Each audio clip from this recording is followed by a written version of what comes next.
Yo, SNA fans, this is Super Ninja Austin here, back here with another episode.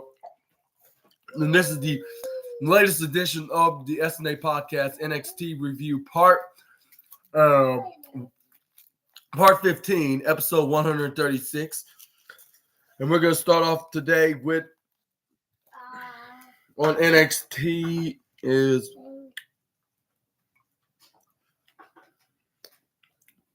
the Heritage Cup match, which would start off first round with Noam Dar and Chad Gable with them in the grappling, which we saw Noam Dar slamming him down with an arm drag. This is where Mustafa Ali grabbed him by his legs to find head scissors and headlock,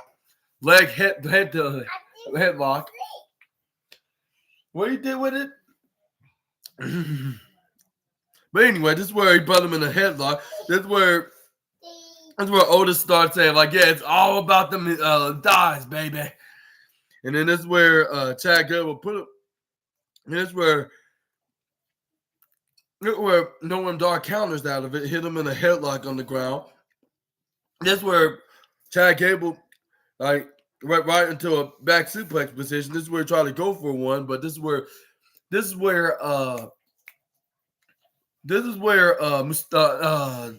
Dar tried to go for a.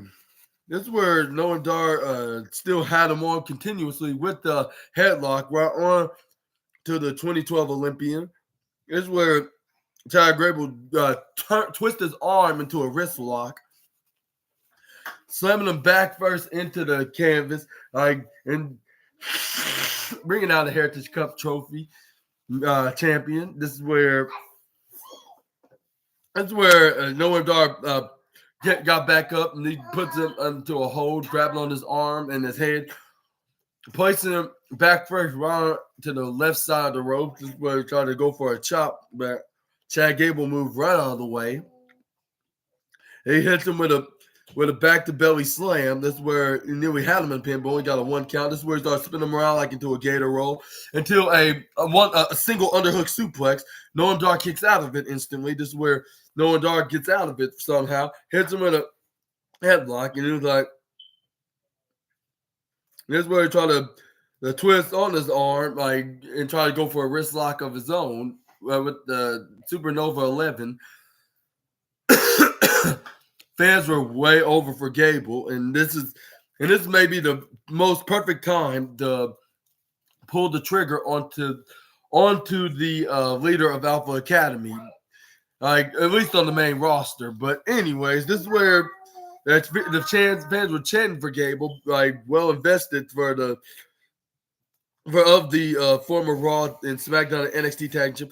This is where Chad Gable started doing those rollout of arm wrist lock maneuvers, like doing a handstand, looking like doing the spider walk, doing the front flips, and then twist around, and then go for like a little spinning headlock he trip him down face first right into the canvas. This is where the the 2012 Olympian Chad Gable go for the ankle lock. This is where, before he had a chance to fully lock it in and and try to make Noam Dar tap, this is where Noam Dar grabs on the ropes in the bottom corner. This is where he started elbowing. This is where he started elbowing Chad Gable. This is where he started rolling out of it. This is where he tried to go for a German suplex, but Chad Gable realized it was the end of round one. He was like, "You're so lucky, man. Like, we were about to get beat on that first round." I know Ola Mensa was like, "Hey, all right, you need to step back and go to your corner. We worry about Noam right here." And that's when they were getting Noam Dar fixed up and getting ready for round two, which was up next. This is where Chad Gable tried to go for an wrist lock, I should say. And this is where Noam Dar kicks him, side kicks him right into the midsection. This is where he started side kicking him in the left leg. This is where he has the frontwards roundhouse kick right onto the rib cage of the Olympian, the former 2012 Olympian, I should say. This is where he had him in the upper left corner of Tina the Turnbuckle. This is where try to go for an attack to Chad Gable. This is where Chad Gable smartly got the knees up right onto the face of Noam Dar. Okay, be right there, Birdie Bird. Here you go. You're welcome. But anyways, this is where Chad Gable went right on the middle ropes, did a armbar right off the top rope, and started and then hanging onto his arm right onto the left side of the apron, like with him on the ropes, like doing what Alberto Del Rio would like he used to do in his time in WWE. This is when no one does like let him go, let me go. And this is where I try to trick him out of it. This is where the referee did his count. This is where he let go like by the count of 3. This is where he let him go right onto the middle of the ring. This is where Noam Dar tried to go for an attack. This is where Chad Gable missed him by a second. This is where he runs. And this is where Noam Dar runs to go for a super power punch. Like this is where Chad Gable ducked out of the way right on time. Like. And this is where Chad Gable tried to go for the rolling German suplex, but Noam Dar went right through Rita the ring post in the inner side of it. This is where Menza hits him with a striking right hand, like a cheap shot that the referee didn't see. This is where Noam Dar hits him with his shiny, and he hits him with the and then like which the referee was distracted, and it even made Booker T denied and didn't see anything. This is where Noam Dar hits the shiny wizard. He gets the 1, 2, 3 on the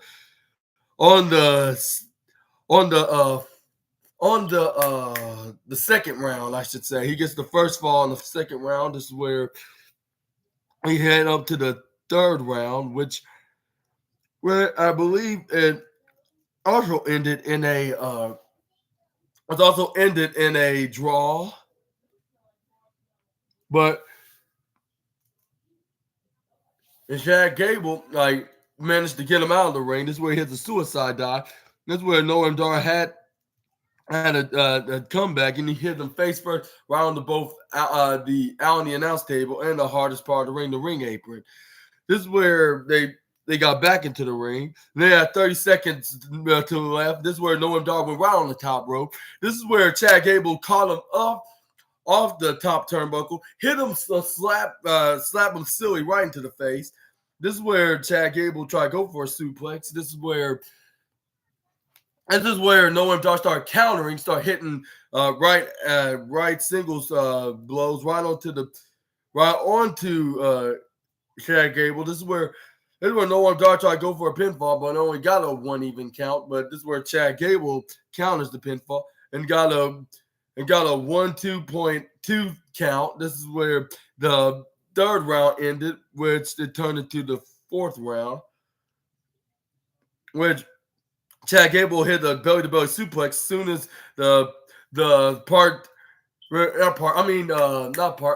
round 4 happened. This is where he get ready to hit the diving headbutt, like if he was Chris Benoit / Bryan Danielson, which he successfully did so. This is where he tried to go for the pinfall against Noam. This is where he only got a 2.8 count. And this is where Menza was trying to lure Noam Dar to come over to the left apron, and I was wondering what kind of shenanigans that he's about to get into, and what kind of cheap shot he's gonna do in this round. Don't tell me. This is where he didn't do nothing because the referee was looking. He was like, I'm not causing no problems here. And then this is where Chad Gable was trying to go right onto the apron, trying to do the German suplex right off of it, right to the outside in the ringside area, onto Noam Dar, but he was keep hanging on to the ropes. And he's like, no, I will never surrender. No. And right go and start elbow striking the Olympian. This is where he landed right under, went right on and the outside of the ring. He went down right under between Chad Gable's legs. This is where he trips his legs afterwards with his kick, doing a forward roundhouse kick, and landed face first right onto the hardest part of the ring apron. And this is where he hits a reverse STO right onto the ringside area, which is the ringside area, which is the ringside area concrete floor. This is where Chad Gable go right onto the. This is where Chad Gable finally came back in before the count of 10, like when about 0.9 seconds away. I mean 0.9 seconds. I mean, or should I say 9.9 seconds? Like, and this is where Noam Dar hits him with a back elbow, like if he was Jericho, like doing the juice effect, but he only got a 2.9 count. This is where Noam Dar's like, you gotta be kidding me. Like, none of my opponents in the past never been up to have gone this far before. There's where fans are continuing to clap and chant for Gable, saying, "Let's go, Gable!" Clap, clap, clap, clap, clap. This is where Noam Dar try to go for a clothesline, but like Chad Gable's gonna duck and do a rolling duck, like if he's gonna get when he knows when there's an attack move coming in his way. This is where he grabs on the Noam's left arm and try to go for the armbar, like with him landing midsection first. This is where Noam Dar try to go for a dragon leg lock. This is where Chad Gable try to go for some kind of a sharpshooter or some kind of an ankle lock maneuver, but he gets tripped over by Noam Dar. He put him in the sleeper hold. This is where Chad Gable was not gonna give up or surrender, because there's already enough that he lost the first round to, or actually it was the second round. It was the third round. I think it was the third round that they got the easy victory. But anyways, this is where no, I'm wrong. It was round 2. But anyway, this is where he hits a knee strike after Chad Gable got out of his sleeper hold. This is where he kicks out at 2.9999999999999, 0.1 away from being 3. And this is where the timer went out, like when they start throwing right hands, like throwing forearms, slaps in the face, punches, like get to a slugfest. This is where they were saved by the bell and they got recovered.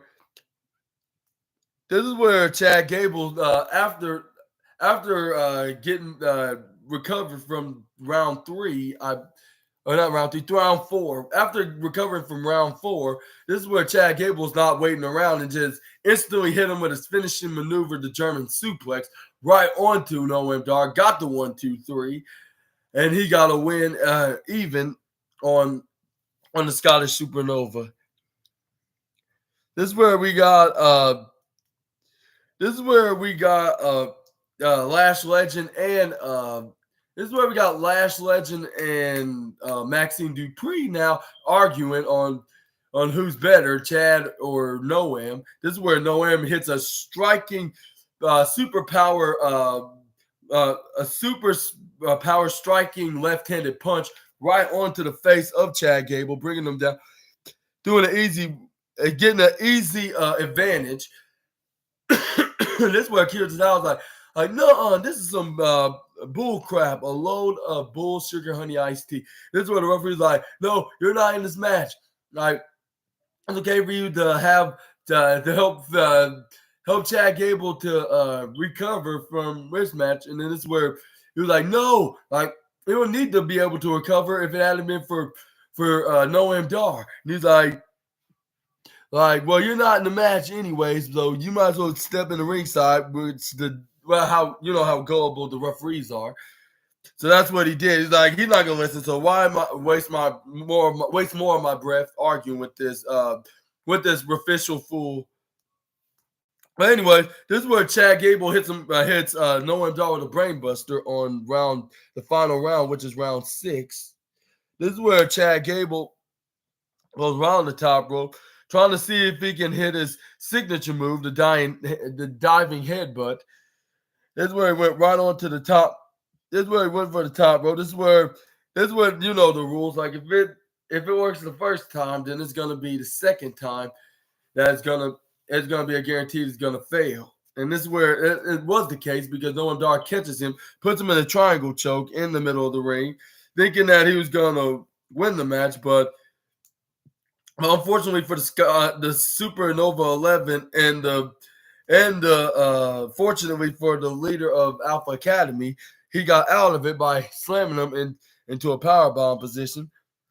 This is where he tried to go for a pin, but the referee only counted up to 2.77777. Does that even make any sense? I don't know if it does. This is where Chad Gable hits a knife edge chop, but this is where Noam Dar hits a roundhouse kick. This is where I was like, man, if it was any louder or more harder, then he would have added him into the envy list, and then he will remember this when he faces him when he redefends his Intercontinental Championship. But it seems like Gunther's gonna give him a pass because it didn't even feel sound hard hitting or even sound like it or feel like it. This like that much of a hard hitting to that point. But anyways, this is where he hits a kick right on a roundhouse kick to what's his name, Noam Dar. This is where Noam Dar. This is where Noam Dar answered back with a kick of his own. This is where Chad Gable tried to strike him, but he hits him with a spinning Judas Effect elbow maneuver, looking like the Judas Effect, even though it wasn't the Judas Effect, it was his back spinning elbow, which only got him a 2.999999999, like 0.1 away from being 3. And then this is where Noam Dar was like, what to do next to get back in his game and retain my Heritage Cup trophy. But this is where he grabbed a handful of tights and hit the most devastating move in all sports entertainment on Master Gable. But he only got a 2.9 count once again. And fans were continuously to chant for Gable because he is the number one. He is the number one famous underrated mid-card star, which I'm not sure if I should use that term that often. I try not to use so I won't be controversially argued. But anyways, this is where Chad Gable rolled him out of a wheelbarrow position. This is where he tried to hit him with a suplex, but instead Noam Dar rolled him up into a wheelbarrow roll-up, which is technically the most devastating move in all sports entertainment. This is where the referee counted the 1 and counted the 2, but this is where Chad Gable kicks out at 2.6 seconds. This is where Chad Gable had did the Razor's Edge position, flipped over into a DDT, something that he did last night on Monday Night Raw against Shinsuke Nakamura. This is where he got to go for a pinfall, but he only got a 2.99999999999, minus 0.1 away from being 3. This is where we got an ankle lock from Gable. This is where Noam Dar's like, no, I will never surrender. When the referee's like, you want to quit. This is where Noam Dar tried to roll out of it. This is where Chad Gable still had it locked in. This is where he nearly tapped out, but he waited 6 more seconds until it hit 0, and then a second after that, that's when he started tapping, which Chad Gable thought he had him won, but unfortunately he tapped out the last second, and I'm not sure if they're going to continue this feud because it ended in this controversial finish, But it seems like I'm not sure even if they do get a match, it won't be anytime soon because it's gonna be a sign that Chad Gable is getting a push. And I don't think him suffering a second loss in the second night in a row would do him any favors. But I would do him any favors. So I would say maybe this is how it finished. with him saying he took Noam Dar to the limit. He can add that into his resume, and he nearly beat him for the Heritage Cup trophy. And also it, and he can use that as for an advantage, like when he faces Gunter, like seeing he has that offensive advantage and even defense. But yeah, this is where the this is where this is where they this is where the ring announcer announced that it was only 1-1. Therefore, still it was the match's result is a draw, and Noam Dar is still the Heritage Cup trophy. And then this is where Maxine Dupree and our Last Legend was arguing. This is where they started pushing each other. This is where Oro Menza tried to copy off Lash Legend, but this is where Otis is like, I'm an unpushable guy. You're not gonna push me. This is where he started.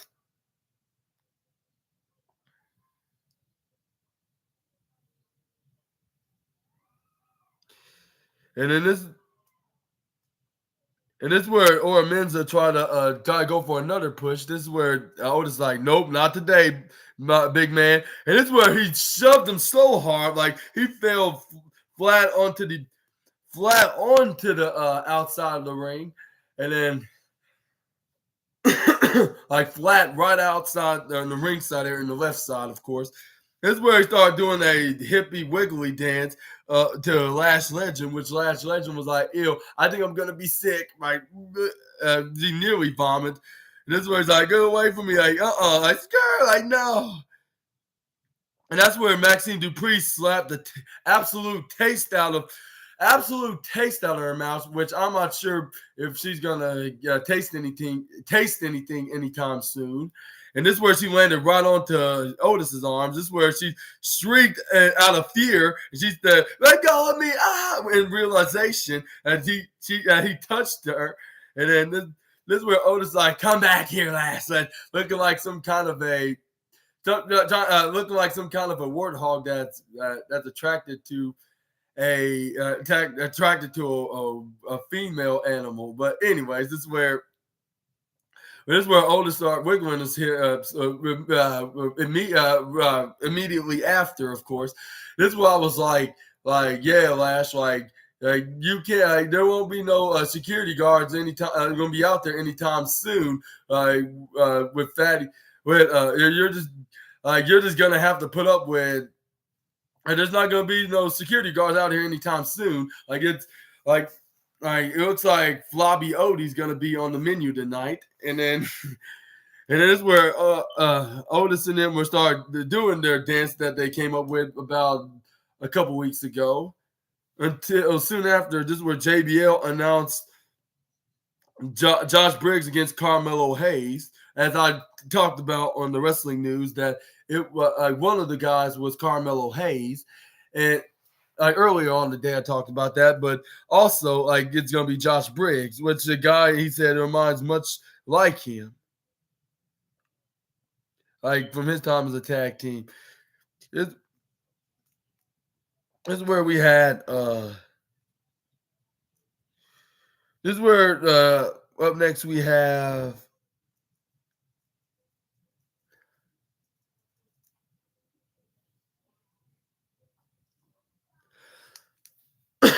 a backstage segment in Carmelo Hayes and Trick Williams' locker room where Trick Williams is like, "Hey, yo, my boy Mello, how you doing?" Last week he's like, "Hey, Mello, bro, last week I qualified at the Iron Survivor Challenge." This is where Carmelo Hayes is like, "Yeah, man," and then this is where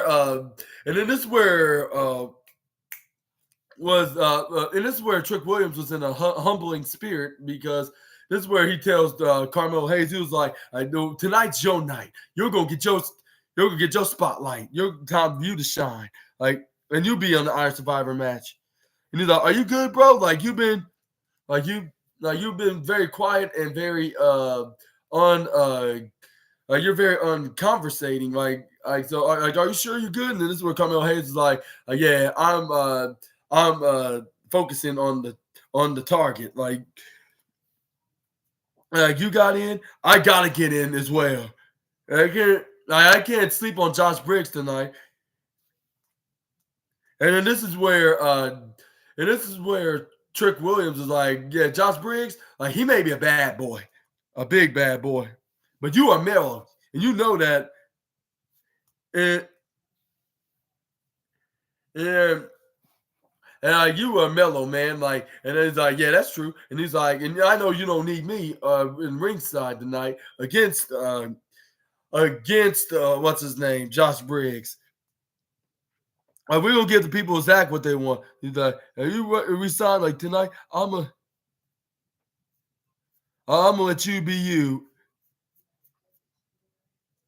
And what I say that for? I mean, like I said, like yeah, people know that you're gonna get in like they did with me. So I'm gonna be out there supporting you when you face Josh Bray out there tonight. Now I appreciate your support, Mr.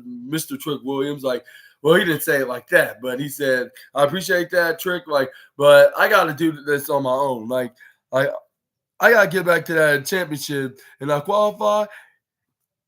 And then this is where Trick Williams is like, whoa, don't get out of your I don't get out of your high horse like you excuse me.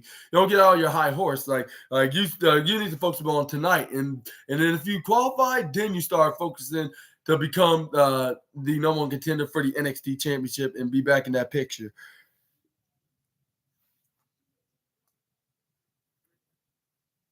And Carmelo Hayes like, yeah, you right, dog. Like he's like, Carmelo's like, I found my way to get the deadline like real soon.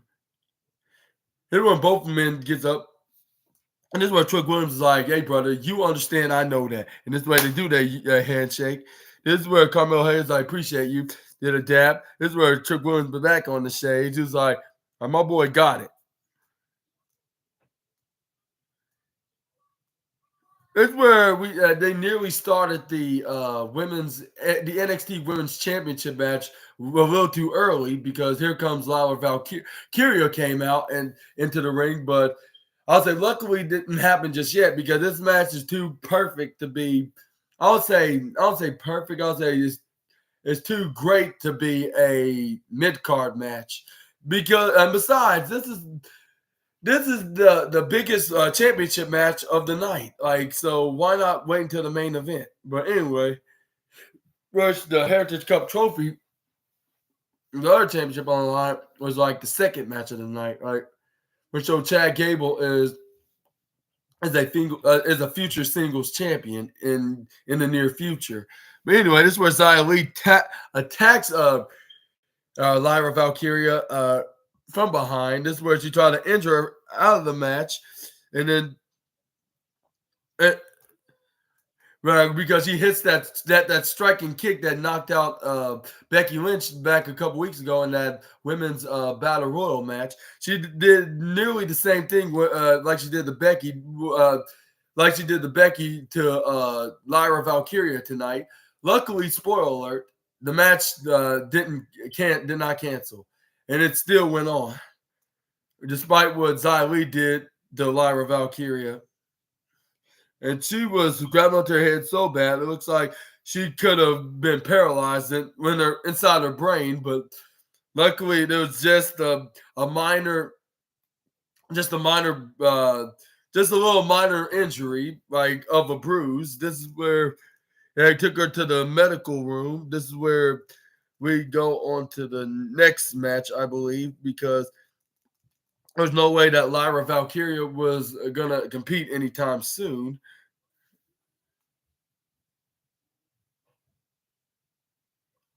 And then this is where we go.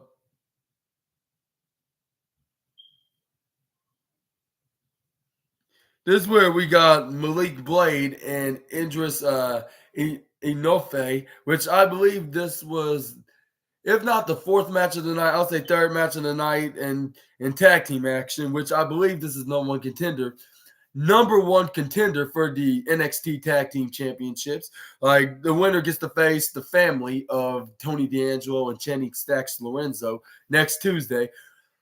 I believe on the November 28th episode of the SNA podcast, which reminds me, I kind of have to do something outside of doing the SNA podcast on that day. But that's a story for another day. This is where we're seeing a running missile drop kick from Malik Blade. And I'll say, let me tell you, in Norfay and Blade, they don't get that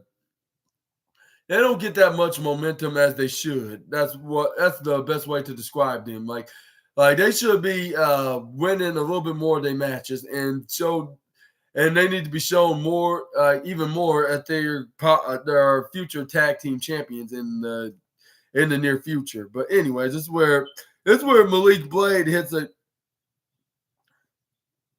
Here's where he hits a springboard crossbody right off the lower left corner of the Tina the Turnbuckle. This is where he hits a discus right hand to Angel Garza. This is where he tried to go for a headlock right onto Humberto Carrillo. This is where Humberto was pushing right to his corner, which was the right side. He gets tagged in by Angel Garza, which he tagged himself in. Irish whip Malik Blade doing the duck and leapfrog. This is where he tried to clothesline Malik Blade, but this is where Malik Blade tried to run right to just a running attack move, but he failed right onto the right out of the bottom ropes, I believe, into the right side, into the right corner of the ringside area. This is where Angel Garza hits a striking knee strike right to the head, like basically just collisioned his head in, like if it was if it was a head windshield and of a car. That's what his head looked like when he crashed right into Angel Garza's knees. This is where he Irish whip him back in the ring. This is where he hits a side sliding kick right onto the head of Malik Blade. This is where he hits a snapmare right onto Malik Blade, hitting some striking right hands right onto to the tag team with Idris. This is where he hits a body. This is where Angel Garza hits the body slam, hits a stomp right into the head. This is where Angel Garza kind of mocked Idris in North. This is where we have Angel Garza trying to go for a gory bomb, right after Malik Blade trying to go for the roundhouse kick. This is where he tags in Humberto Carrillo. This is where they hit a gory bomb face buster, a standing gory bomb, I should say, Angel Garza. And this is where we got what's his name, put him in a headlock, and Humberto Carrillo, while Angel Garza hits a double forward drop kick. This is where Humberto Carrillo went for a pinfall, but only got a 2.8 second count. This is where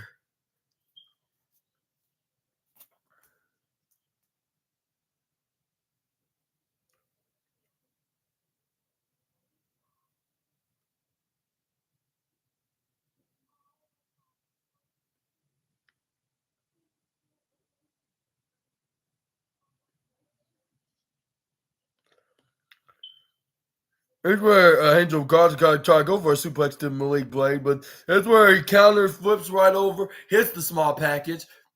Also, technically, is the third most devastating move in all sports entertainment, but he managed to kick out at 2 even. This is where Malik Blade tried to go tag in his tag partner Idris E. North. This is Enofe, I should say Enofe. That's what his name is. My apologies. Hopefully, I pronounced that correctly now. Idris Enofe. This is where Angel Garza hits a strike right onto Enofe. This is where he hits a left striking boot right onto the face of Malik Blade. This is where he Irish whip him right onto his corner, which is the lower right corner of Tina the Turnbuckle. This is where he closes on him right to it. This is where he stomp him right down like a couple of steps. This is where he tags in his cousin Angel Garza, which they start stomping on him in a double team manner. Which the referee's like, all right, like what? Like, all right, like Angel Garza, you need to come in there. And if y'all don't stop, like, I'm counting to the count of 5. You know, he my work. Three, and show you. And he start counting like 1, 2, 3, 4. That's what Angel. That's what they had to do what the referee said, or else they would have gotten DQ'd. And even for a DQ loss, they still will lose their opportunities for the NXT Tag Team Championship. This is where Angel Garza got back in the ring.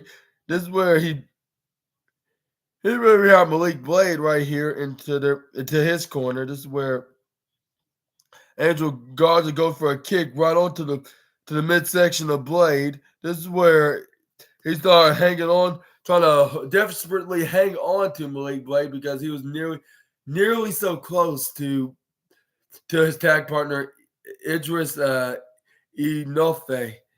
And this is where Malik Blade hits a striking right hand right into the head of Angel Garza. This is where he was so close to tagging him in. This is where Angel Garza continuously managed to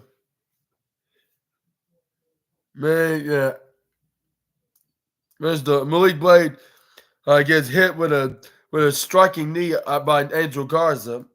This is where Angel Garza puts his knee right onto the back of Malik Blade into the back of his neck, like with his neck being choked onto the middle ropes.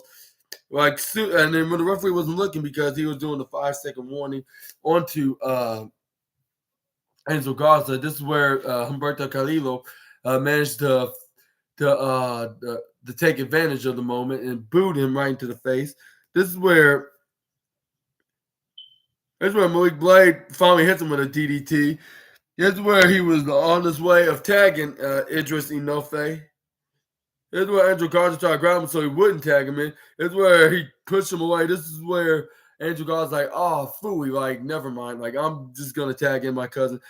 He will take care of Idris Enofe. Like, yo, don't you watch WWE nowadays? Like usually the babyface got comeback wins, or even any other wrestling promoters have the baby faces be more over. So I would say, how is Humberto Carrillo is going to beat him into this comeback fight? If there's Enofe hits a drop kick, this is where Enofe went on the top rope. This is where he got pushed to the bottom corner apron when he was on the top onto Angel Garza and his cousin Alberto Carrillo in the corner. This is where he insta-giried Angel Garza. This is where Enofe goes right on the top rope. This is where he tried to go for a 450 splash. This is where Humberto Carrillo hits him with a sunset flip and refix it as a sunset flip. This is where he tags in Angel Garza. This is where he hits him with a flying flapjack while Angel Garza kicks him up and right in the air, like knocking down a gnarly, breathtaking. I would say not breathtaking. I should say a gnarly, health-taking match between Angel Garza and Humberto Carrillo, aka Los Lotharios, against Malik Blade and Idris Enofe, which they got the 1, 2, 3. After that, Los Lotharios is going to be heading on their way to a NXT Tag Team Championship with Channing Stacks Lorenzo.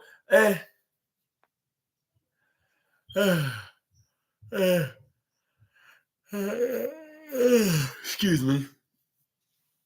And who do you think's going to win less than 7 days from now between the family and Los Lotharios? Sound off in the comments below.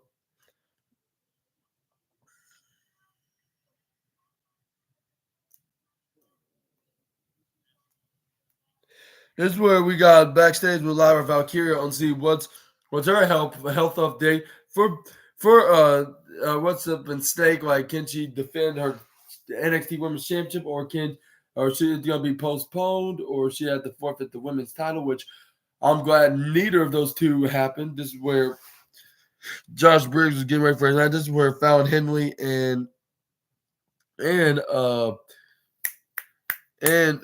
Brooks Jensen was his leading supporters, two leading support. He's like, you got, and he was like, and if like in the sense I'm not gonna be in a women's Iron Survivors match, like I want to see one of you women, one of you men get in there in the men's side thing. And this is where, and then this is where, and then that's where Brooks Jensen was like, yeah, like that's it. You are logged in for this match tonight. Thanks to JBL, and we're support. And me and Fallon are gonna be your supporter. You. And this is where Josh Briggs like, I appreciate that offer, bro. And sis, like he really gave me the opportunity of a lifetime in this. I've waited for my whole entire life for this. And he's like, I think that's before my cue because their match is up next because they started playing Carmelo Hayes' theme music, which he's on his way to get into the ring to face Josh Briggs in this one-on-one qualifier match. Who do you think was going to win this match tonight? For those who've been watching or the ones who've been predicting, sound off in the comments below. We are going to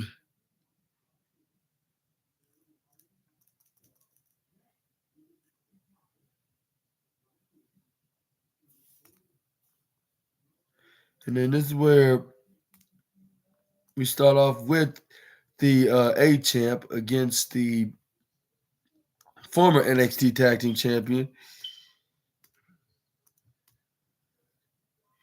This is where Carmelo Hayes try to go for a grapple with Josh Briggs. Josh Briggs shoves Carmelo Hayes right on the upper right corner of Tina the Turnbuckle. This is where Carmelo Hayes like, give me your best shot. Like when he shoved him right back. This is where Josh Briggs tried to hit a left and right punches. This is where Carmelo Hayes started dodging and ducking and started responding by countering his maneuvers and start fighting him. This is where Carmelo Hayes tried to go for a springboard clothesline, but this is where Josh Briggs hit around his neck. This is where he tried to go for a choke slam. This is where Carmelo Hayes goes for a super kick. This is where he does a drop kick out of Josh Briggs. This is where Carmelo Hayes attacks him from behind. This is where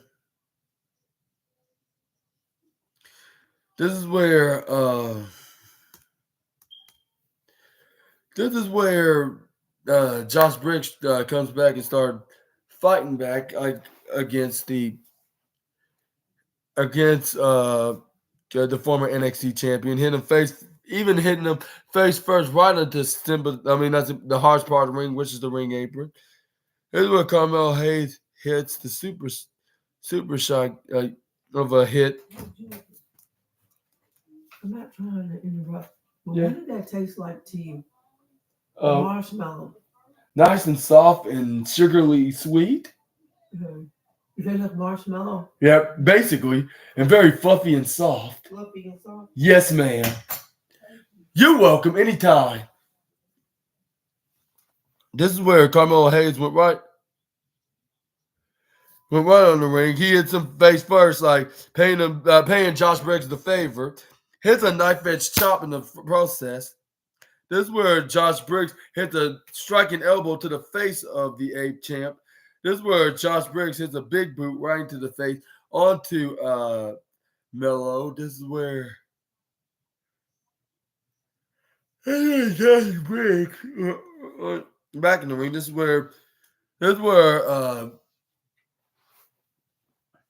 where Carmelo Hayes stopped him from getting in the ring, like draped in the middle of the ropes, like between in the ring and on the apron, which he hits a springboard pay wave of a leg drop, like reversed in the air. This is where This is where Carmelo Hayes went right on the outside with a dive right onto Josh Briggs. This is where Carmelo Hayes went right on the former Barry Bears. This is where he tried to go for a crossbody. This is where Josh Briggs got into a power slam. This is where he slammed him right onto the apron. This is where he rolled him up. This is where he went back in the ring. This is where Josh Briggs go for a superplex. This is where Carmelo Hayes counters. This is where he tried to hit him with a maneuver. Running comes his way. This is where he gets huge. Gets a huge shoulder block, I should say, on by Josh Briggs. This is where he goes for a pin, but he only got a 1-2, which is 1.4, or 2.4. I mean, this is where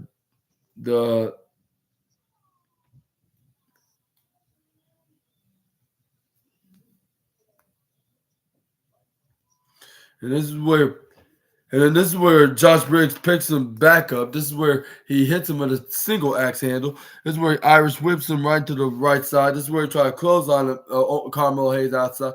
This is where Carmelo Hayes did the most wisest maneuver in all of sports entertainment, is to pull the ring ropes down so you won't get clothesline.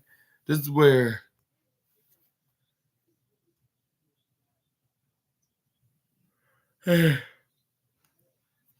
this is where Carmelo Hayes. This is where Josh Briggs tried to go for a power slam. Carmelo Hayes was out of it. Hits a slap right across the face of Josh Briggs. Josh Briggs looked like he didn't appreciate that. Like, he don't take hitting is a good answer, because he lifted Carmelo Hayes right up on the apron, hits him with a big lariat right onto the ringside area on the right side. And that's where he started continuing his rampage, tossing him right over the announce table, like still continuing his rampage, like right onto Carmelo Hayes. And then this is where Josh Briggs is like, you say I'm not ready. I was born ready. To Carmelo Hayes. This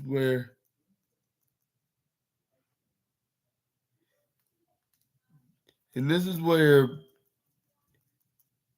he got him back in the ring. This is where Josh Briggs is internet. This is where Josh Briggs hits a back elbow strike right onto the head of Carmelo Hayes, and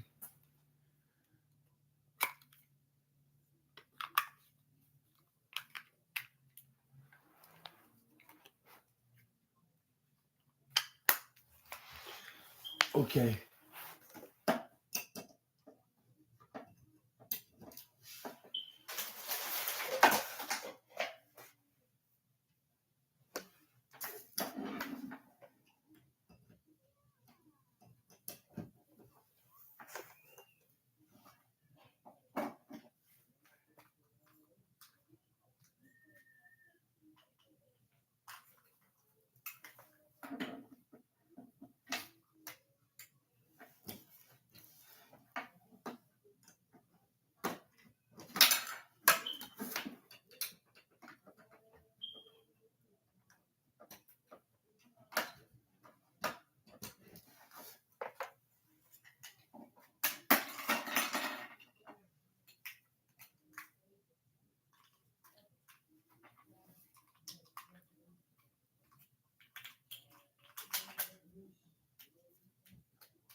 But anyways, this is where he tried to run right to from the lower right corner. This is where he tried to run right for a clothesline, but he gets drop kicked right onto the face off the the lower corner.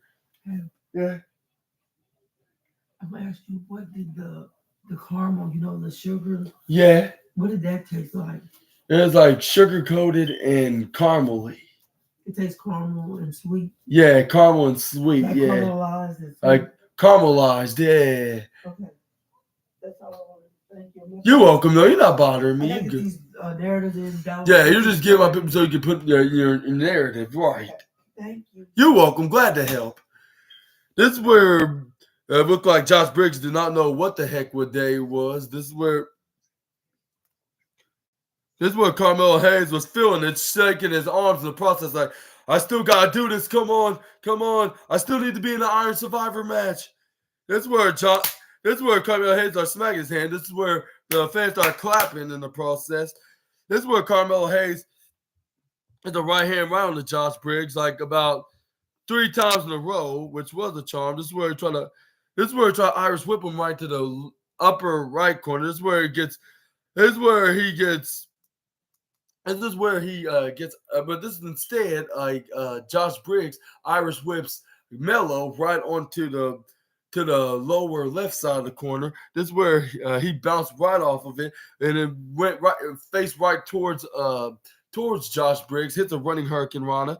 This is where he's going to try to go for a spinning roundhouse kick. This is where Josh Briggs ducks right on time, but he gets immediately gets super kicked right on the face. This is where Carmelo Hayes goes right to the ropes on the left side, hits a fine head scissors.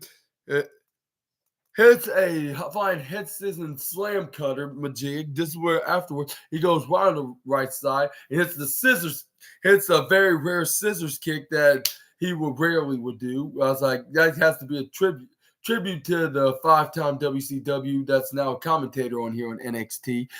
And I was like, I would expect it like Trick Williams to do some kind of a tribute like that for Booker T being more of a fan of Trick. But anyways, this is where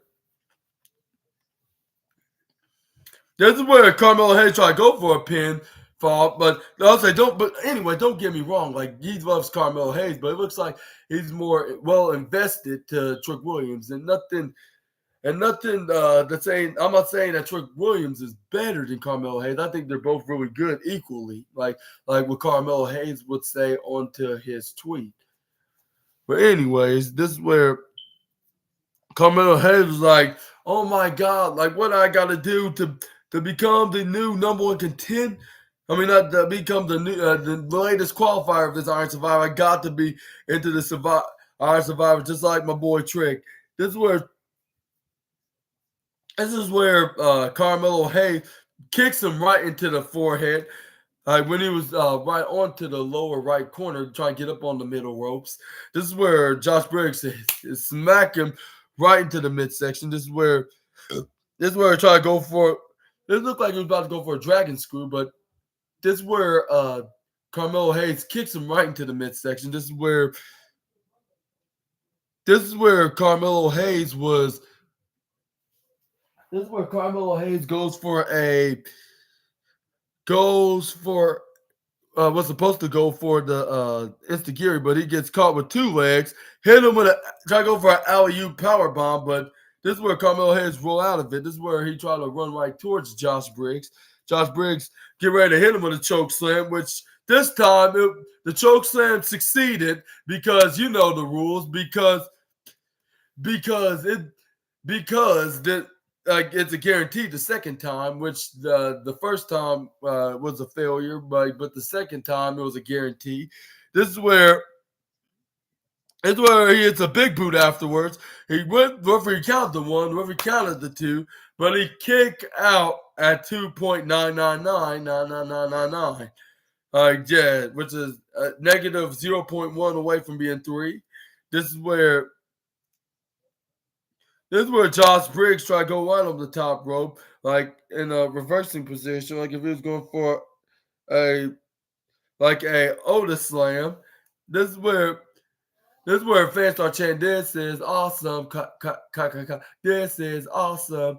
And I would say this is actually perhaps the second match of the night. I would say I thought the Heritage Cup Trophy match was the match of the night. Let me rephrase that. No, this Melo versus And I'll say, let me rephrase that. Like I'll say, this metal match was when Josh Briggs was the match of the night. Like this is where Carmelo Hayes went right when he tried to go for, I believe, another chokeslam. This is where Carmelo Hayes hits a face breaker. This is where he was so close of hitting the nothing but net leg drop. But this is where Alexis King, the instigator that's into this situation with who attacked his best friend Trick Williams, came in and just distracted him, trying to haunt him. This is where Carmelo Hayes instantly super kicked him out of the ring. This is where he got dropping the ringside. This is where Josh Bridge got to go for a close on the hill, pay tribute to one of his wrestling idols, the wrestling god himself, JBL. This is where Carmelo Hayes ducks out of the way. This is where he tried to go for the flying face breaker again, but he still got instantly hit with the clothesline of hair from Hale, like boom, I'll say like a Mack truck whacking a helicopter or even a hang glider, like boom, landed right in like 7 feet in the air. And this is where Booker T is like, oh yeah, like making him more excited and enthusiastic into this match. Like more than a homeless man in a hurricane. But anyways, this is where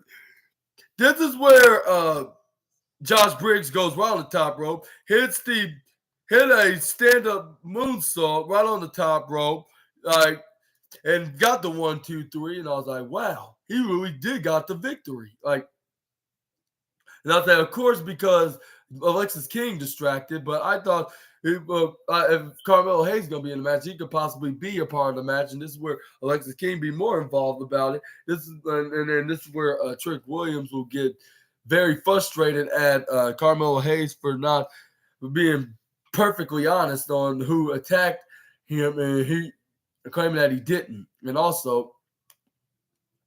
But it looks like he still can show that, and this would Trick Williams be too distracted to the point that would lose the Iron Survivor match, in my opinion. But anyways, we're gonna. But hey, I want to give a huge congratulations to Mr. Josh Briggs, along with the other men into this match. They're heading to the NXT deadline, and Alexis King had to get involved. But even if Alexis King didn't get along,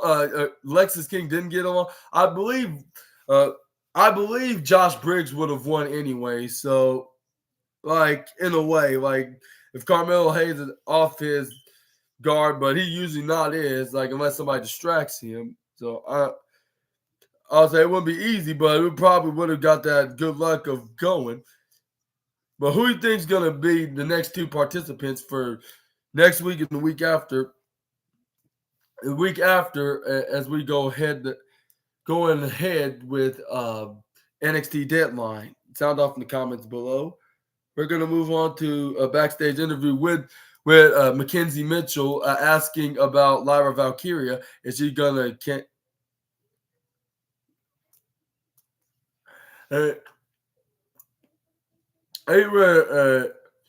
this is where he asks this is where she asks is your brutalizing injury possibly an injury, which I'm not sure if it is, with the brutal beatdown, I should say, that Xia Li gave you, is this gonna stop you from defending your title tonight? He's like, me defending my title, the last thing I'm allowed to happen is letting Xia Li walk out with my NXT Women's Championship.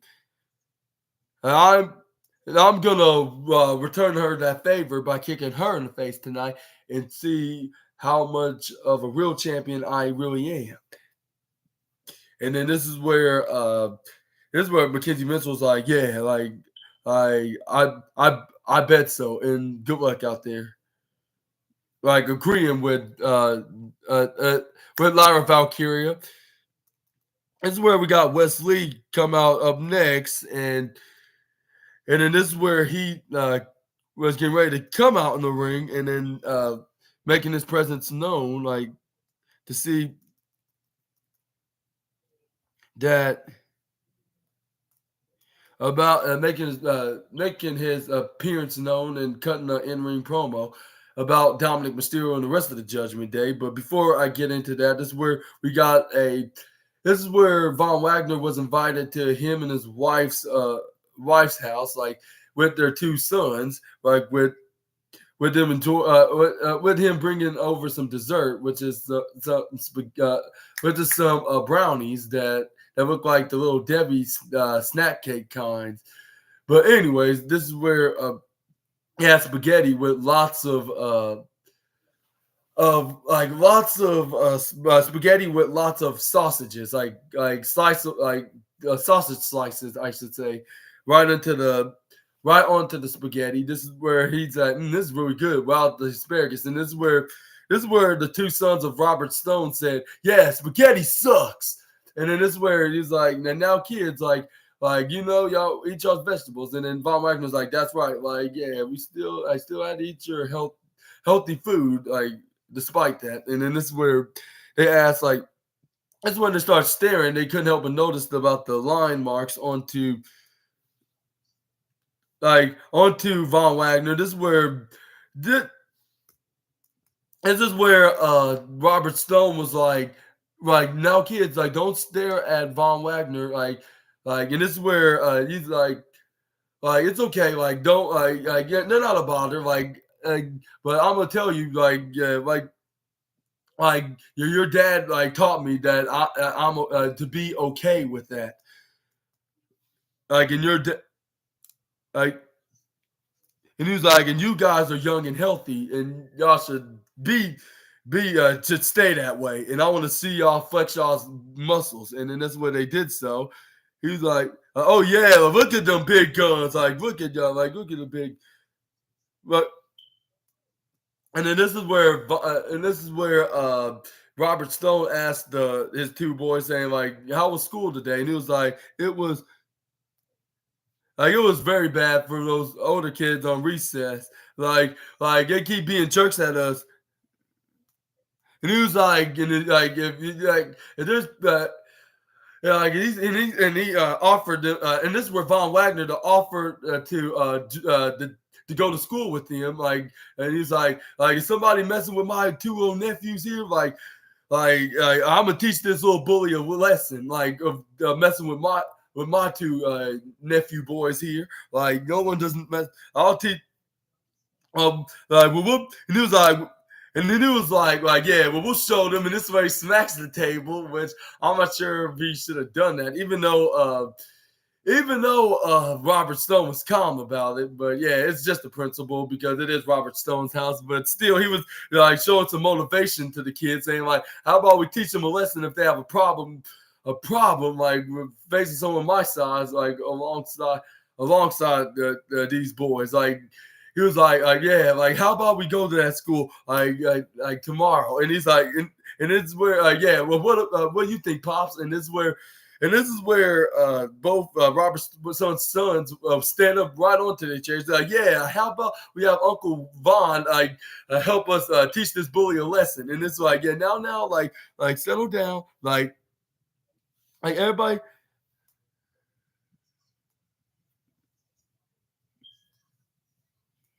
And he's like, now, Vaughn, like, we don't teach them to fight, pick fights at school. And then this is where one of his sons hilariously answered back saying, yes, we do. And then this is where it's like, no, like, you only use words and you only use words and what's that word?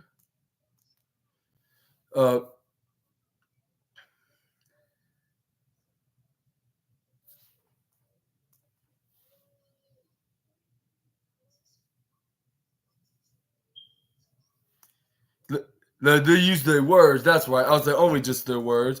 This word is like, and then this is where Robert Stone. This is where Robert Stone and his wife step into the kitchen and then get the desserts, the brownies that Von Wagner brought over to their house. And then this is where Von Wagner pulled them to the side and whispers to them, saying, like, just write their names down and send them over to me, and I'll and I have y'all's backs. And then we did a double fist bump to both Robert Stone's sons. And then this is where it's like brownies, and then this is where they got. And then this is where they start grabbing the brownies real quickly. And this is where Robert Stone's like, yeah, one at a time, which they look absolutely scrumptious. And yeah, they had a good dinner and a good dessert, I suppose, for at the Robert Stone residence. This is where we finally do have the promo segment with Wes Lee about sending his message to the current NXT North American champion, which is Dominic Mysterio, which was Wes Lee speaking about they're holding up all the championships, but the reason. But the difference between him and Dominic Mysterio that he is that he when he was North American champion, he actually belonged here in NXT, which is saying like Dominic Mysterio doesn't need that championship because he doesn't even belong to NXT if he's a Raw wrestler. And he's like, and he needs to win back that North American championship to prove that.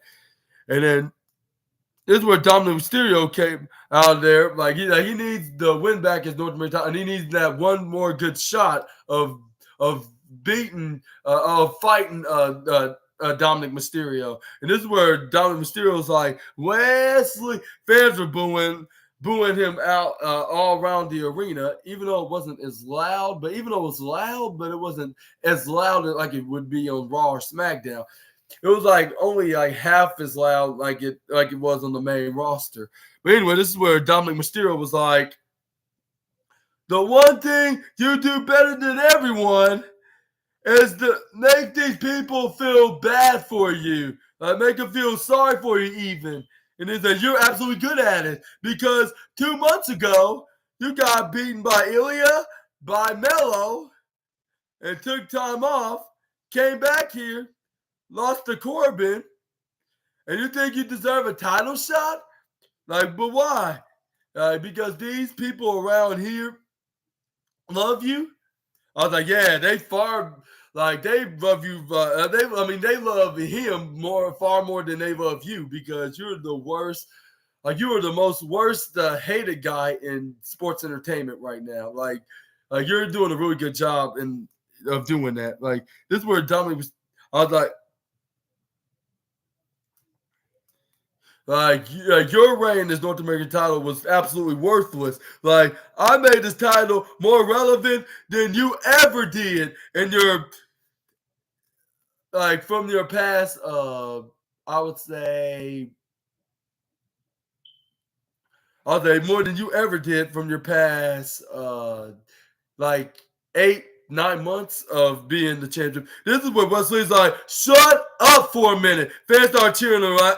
Like the same amount of they were booing Dominic Mysterio because they're the complete opposite with what's his name, Wes Lee, than they are with what's his name, Dominic Mysterio. He's like, because everything you say is getting very annoying, like way too much in the moment. Now I'm pretty much like, Cody, I'm gonna take care of you at War Games, but just like a cockroach, you're gonna continue to survive from the death shoe killing situations, and then you need to come to that North American title.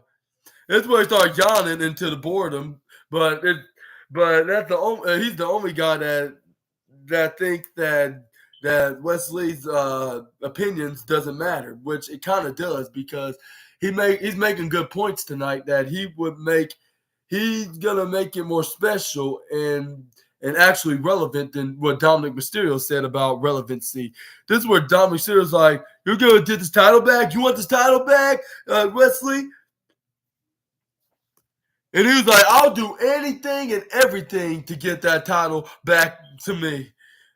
And this is where Dominic Mysterio was like, well, you want this back? Like, you North American Championship run to consist of you proving yourself in a match more consecutive days as championship. This is where he laid out a stipulation that you would see from My Rise mode on from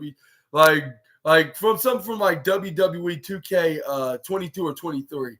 Like I was saying, like, I'll give you a title shot, and it's like, it wasn't important enough to me, so I can't remember how to describe it. So I would say, I tell you what, like, how about you face 3 of the former NXT North American championships before you, like from the main 3 of the guys in the main roster, whoever it could be, you face off 3 of them in this fatal 4-way match, which it features Cameron Grimes and Big Bronson Reed and Johnny Gargano next week on NXT against Wes Lee in a fatal 4-way match, who determines to be the number 1 contender for the NXT North American Championship against Dominic Mysterio.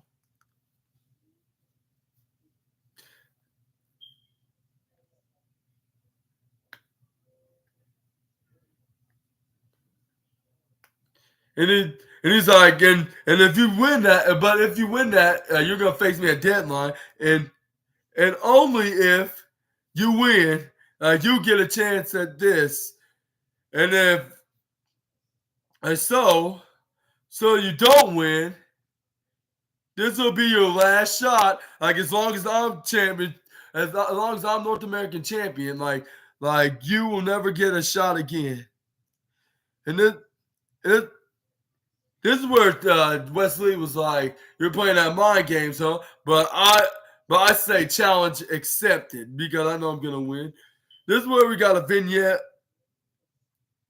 Andre Chase on that controversial scandal, like, which I believe is still part of the show, like for. Like, which I believe the family caused, like, because they had some people, even their new lady friend member, like sent some mail and papers of some documents of him doing some naughty and inappropriate things, which I'm not sure if it's made up or true. Like, I mean, it's true or made up, but it got him in real trouble, and it distracted him too much, to the point that he lost the tag team championship, got called into Shawn Michaels' office, and had plenty of paparazzi asking him questions about further investigation, which Andre Chase declines to answer any questions they have to ask him, which Mr. Andre Chase, like, this Andre Chase scandal storyline kind of reminds me of the Vince McMahon Hush Money scandal, which has been pointed out by Slat Rock Wrestling. Shout out to you, Slat Rock bro. Slat Rock, I should pronounce correctly. But anyways, he mentioned that they could be using Vince McMahon's situation into a storyline with Andre Chase is doing. Like, he perhaps been inappropriately naughty to one of his students, and trying to bribe them to not tell nobody that he having some kind of a inappropriate relationship, perhaps onto a younger student a young female student, I should say. But we're going to talk about that more later on, like in a news video, and the next upcoming NXT week videos. This is where we got the next. That's where we got the next matchup next. But we got a backstage segment with JC Jane and Thea Hale, saying, like, where's Duke and Andre Chase? Yeah, maybe I'm a little mad that he kept this like a secret, even if it's true. But why would I?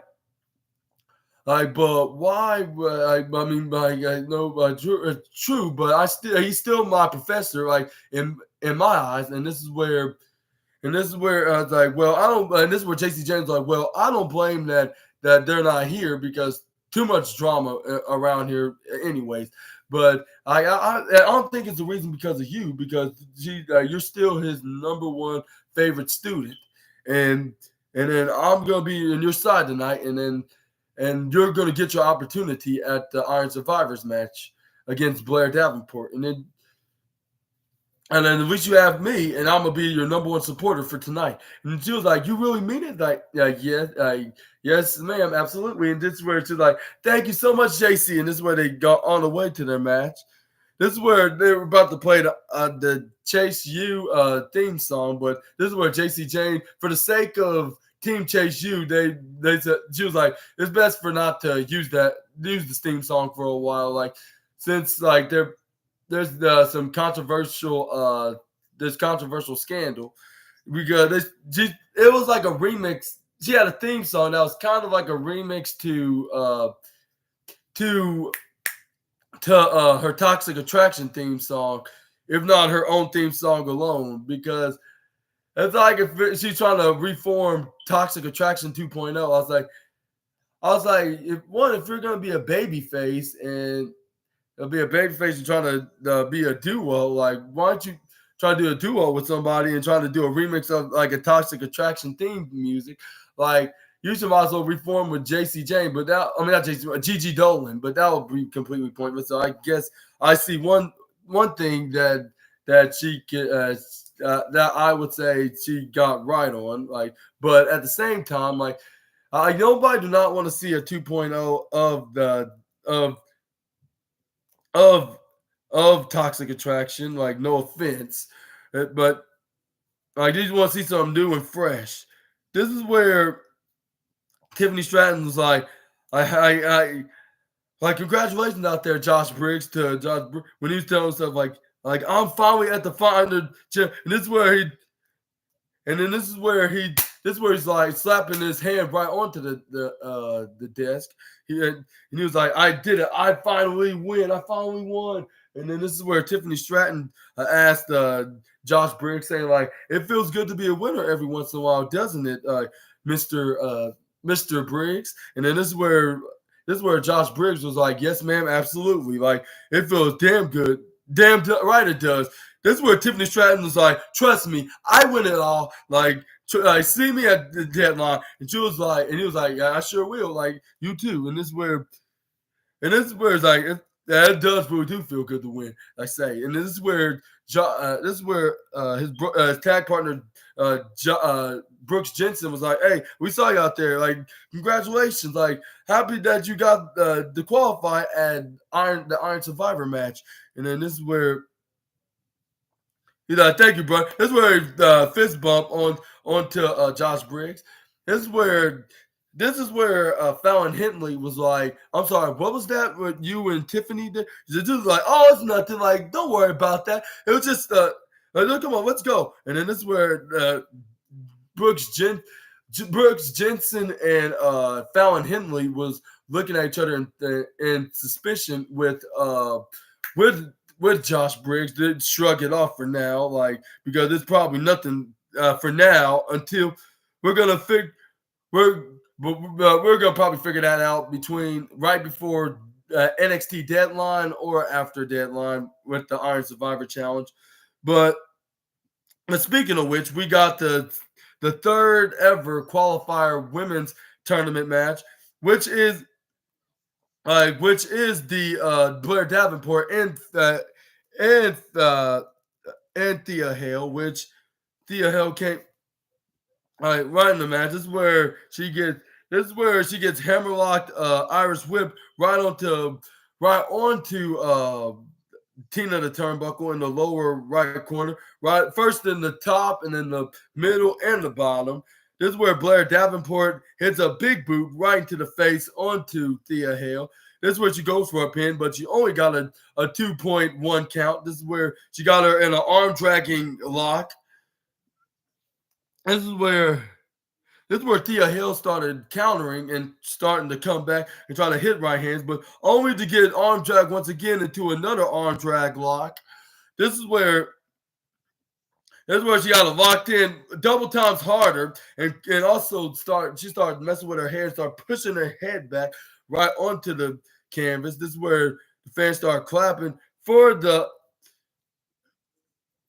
They start clapping for Thea Hale. This is where she hits an arm drag and a cartwheel, but only for Blair Davenport was not letting go of the young the young star, but this she still had her arm right onto her. This is where Thea Hale tried to get right back up. This is where she she tried to go for pushes her right onto the turnbuckle, but that didn't work at the moment. So she tried to go for a different plan. This is where she goes for a springboard arm drag, finally free herself out of Blair Davenport's grasp. This is where she closed.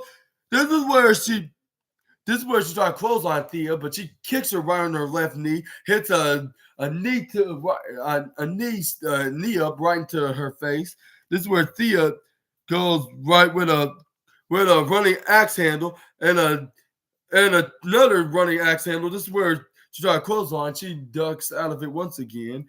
This is where Thea Hale goes for like a flying head scissors maneuver, but only for try to go for a soup. But this is where Blair Davenport tried to go for a suplex of her own. This is where Thea Hale countered it. This is where she tried to go for a German suplex. This is where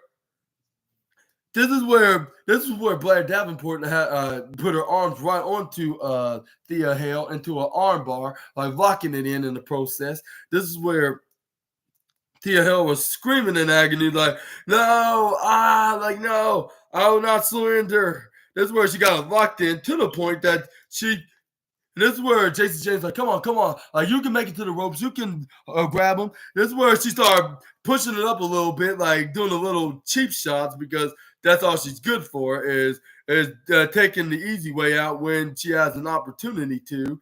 This is where before Thea Hill can have a chance to pull on the ropes, this is where Blair Davenport tried to. This is where she goes for an armbar, continue an armbar. This is where fortunately for Thea Hale, she hits the surprise roll up right onto Blair Davenport. This is where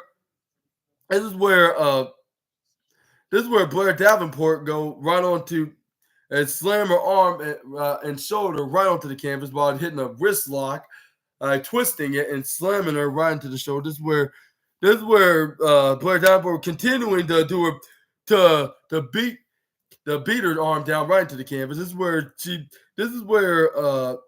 what's her name? Blair Davenport said, "Well, do you have a problem with me, JC? Like, how about you have a problem with me? I'm 2 feet in front of you." And she was like, "I don't have no problem with you, but I'm also not afraid of you. So if you have a problem with me, like, I can handle that problem.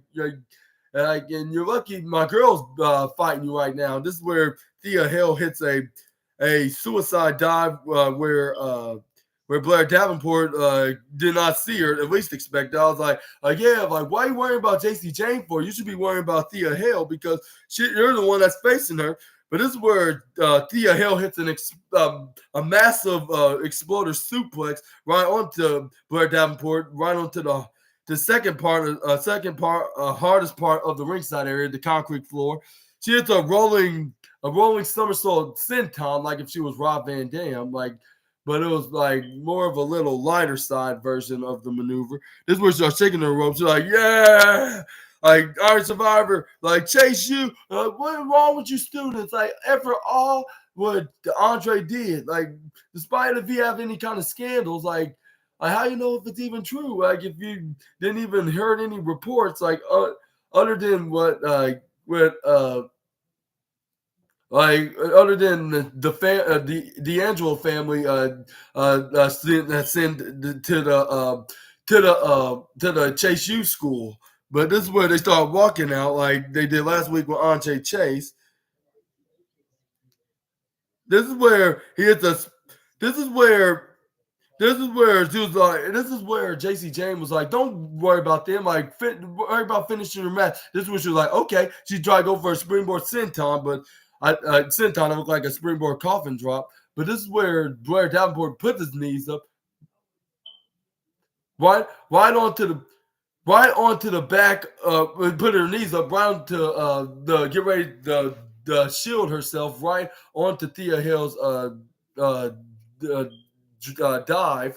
This is where she successfully did so. This is where Blair Davenport get ready to hit her finishing maneuver, which is which which was a very nasty and dangerous knee strike that I've ever seen, like a pull-in knee strike, or more like a shin strike, I should say, like because she kicked her, like it looked like she kicked her right in the shin, but she got the 1, 2, 3 either way. She's the third women's qualifier for the women's Iron Survivor match, which yeah, which we need like two more women qualifier, like along with two men's qualifier, and I want to give credit when it's due for Blair Davenport. Give her a huge congratulations for being the third member of the third not member, I mean the third qualified participant of the Iron Survivor match. By the way, yeah. And well, who do you think's gonna win the Iron Survivor match on both men's and women's? Sound off in the comments down below. We're gonna move on to the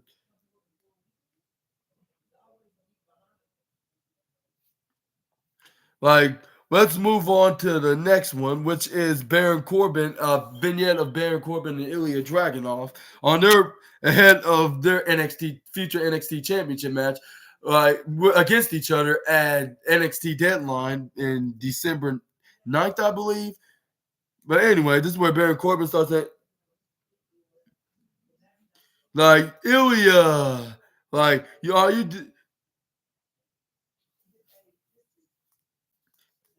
like he sacrificed more than just his body. He sacrificed his day-to-day life, and then time and distance with his family, and halfway around the world in Germany. And he said he puts his body on the line, and every time out, they get they give his family a better life. I was like, well, that was probably the point. Like whether if he wrestled over in Germany or even in America, like in WWE or AEW particularly, or even in Japan, like in Pro Wrestling Noah or DDT Pro, or even New Japan Pro Wrestling itself, or even Mexico in AAA or CMLL, like he had to do what he got to do, like when he has the opportunity to achieve his dream and make sure him and his family have a better life. Like how you know that's not the point, Corbin? So, duh, like that just don't make any sense. Like that was very that line was 2 + 2 = potatoes right there. That was the 2 + 2 = potatoes of the night, and not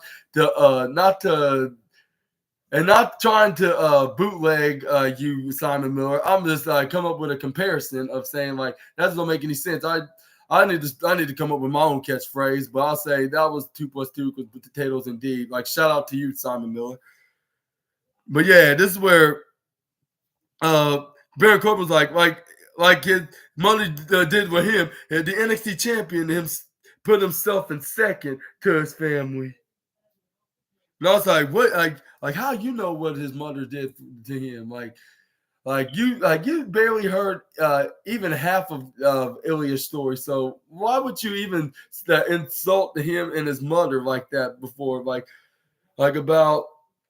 about putting she's saying that saying that she put him second. Like how you know if she did? Like if he still if he's still in touch with her, and also like he they moved over to move over to Germany from Russia to have a better life, like along with his dad, like and then I bet if it hadn't been for his parents, like of supporting him of becoming a professional wrestler, he wouldn't even got to WWE in the first place. But anyways, this is where you start even making fun of him and talking garbage onto him even more, saying, you'd only lonely enough, be coming home to a cold and empty apartment, no one to share your day to day with, and only communicating through a screen. And the only connection he has to America is an NXT championship that he stares at like every time he gets back into his lonely cold apartment here in the U.S. Before going to sleep.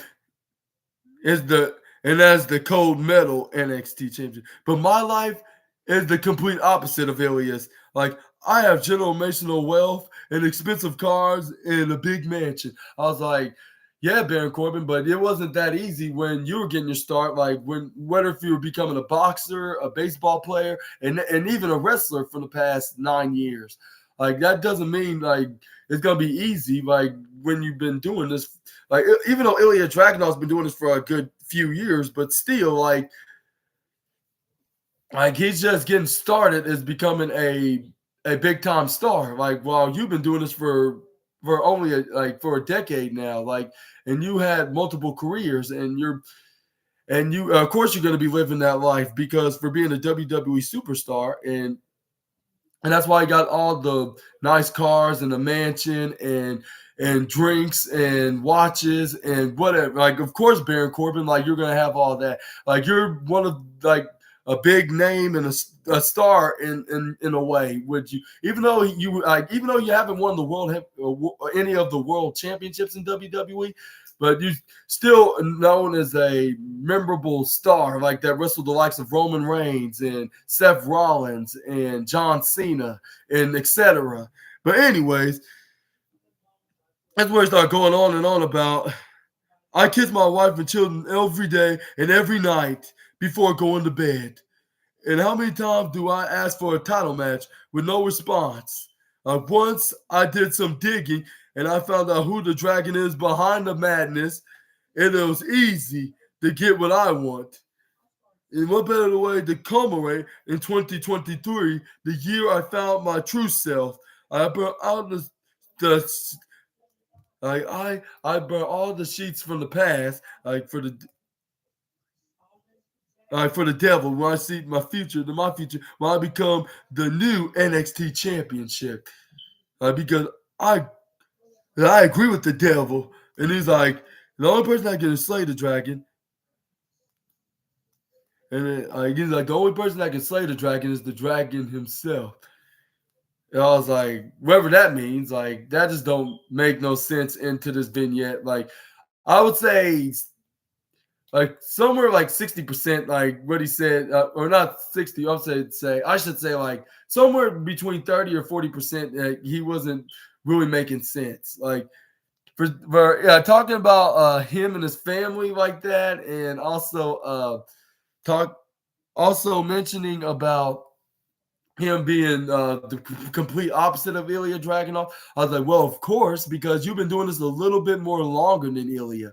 So, like, if Ilya was doing this in the exact same time as you doing it, and then he was recognized by WWE, maybe he'll be living in a mansion and having multiple nice brand new cars and new watches and selections to selections of bottle drinks that he can drink out of. But until then, like, he's gonna have to work his way continuously as a future, even more of a future big star as he already is. Like, with him holding the NXT champion, like, he's already world champion in NXT. Like, he just need to continue to be that way so he can be more recognized to the WWE management and the WWE universe, also known as fans. But anyways, yeah, like, he has to gain some relevancy and popularity in order to be in the status where you at, Baron. Like, you're forgetting that. But anyways, we're gonna move on to Eddie Thorpe taking on Charlie Dempsey, because last week he challenged into the match because Charlie Dempsey thinks that he don't deserve to be in the next qualifying Iron Survivor match. So they're gonna have a match. They're gonna do this match to see who is right on this, and it seems like that no one wasn't really right, like, into this match, but maybe more likely it was Team Dempsey and Gulak and their new member Miles Bourne. But anyway, we're gonna talk about that in just a moment. This is where he hits a wrist lock right onto the Eddie Thorpe. This is where he started continuously doing, even when when Eddie Thorpe regained his balance and standing. This is where he was doing what Chad Gable was doing, like a handstand spider walk. This is where he trips him down, finally back down Eddie Thorpe. This is where he got right in the middle of the ground. This is where he started twisting his leg right too much onto the left side. This is where Charlie Dempsey started doing a gator roll right onto Eddie Thorpe, but Eddie Thorpe started rolling out of it. This is where Charlie Dempsey Irish whips Eddie Thorpe right on the right side, but this is where he hits a crossbody right onto excuse me, Dempsey. This is where he tried to Irish whip him once again for another running maneuver, but this is where when he tried to go, he selected a maneuver, which was a drop kick. This is where Charlie Dempsey had gone to the ropes. This is where he tried to go. This is where he fell right onto the ground, back first, looking like if he just got slammed into like some kind of a Uranagi slam. This is where Charlie Dempsey hits a too easy, but the hardest. Too easy, but the hardest knee strike into the midsection I have ever seen a pro wrestler ever did in the world, in this industry. In the world of this industry, this is where Charlie Dempsey hits a striking European uppercut. This is where he Irish whips Eddie Thorpe. This is where he put his shoulder right onto the midsection of Eddie Thorpe. This is where he hits a right axe handle right onto him. This is where he hits a double underhook suplex, but it only got him a 2 count. This is where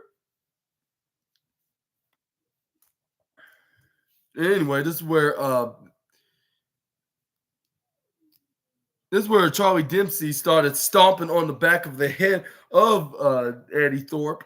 This is where he picks him up. This is where he tried to go for a suplex, but he got hit. But he hit Charlie with the hardest hitting chops that you could hear, probably in another planet. Like which Gunther probably will add him to the envy list for sure in the number 1 spot, and he probably will wait until like he gets to the main roster, and he hopes it's only a matter of time that he does make it to the big leagues, so he can basically murk him with a beatdown on either Raw or SmackDown. But anyways, this is where Charlie Dempsey hit the striking forearm. This is where Eddie Thorpe hit the forearm right onto him. This is where Charlie Dempsey hits the European uppercut. This is where what's his name hits him with a forearm back at him. This is where Eddie Thorpe, of course. This is where Charlie Dempsey tried to go for a clothesline. This is where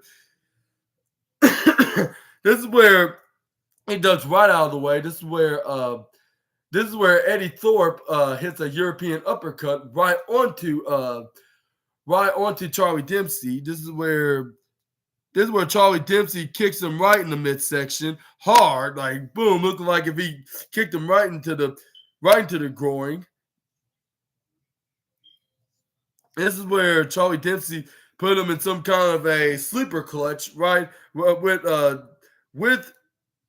Eddie Thorpe being on his knees. This is where he started hitting a hard-hitting elbow strike right onto the side of Eddie Thorpe, and then start putting his fist and rubbing it all over the side of his hip and ribs. This is where he puts him in a headlock sleeper with his arm, with him grabbing his left arm, like stretching it right onto the other side. This is where Eddie Thorpe's let go, and this is where let go of his grasp. This is where he hits a hip toss right out of him, getting back onto his game. This is where Charlie Dempsey tried to go for a clothesline. This is where he ducks and does a sneaking punch right into the midsection. This is where he tried to go for a clothesline. This is where he gets hit with a left hand and a chop, and a second one repeatedly. I was like, it looks like Gunther's going to add him to the envy list double times for sure.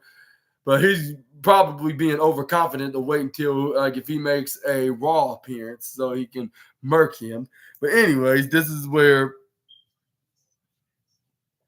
Eddie Thorpe hits a back elbow. This is where he hits a forearm. This is where he hits like a back spinning roundhouse kick and a step up enziguri. This is where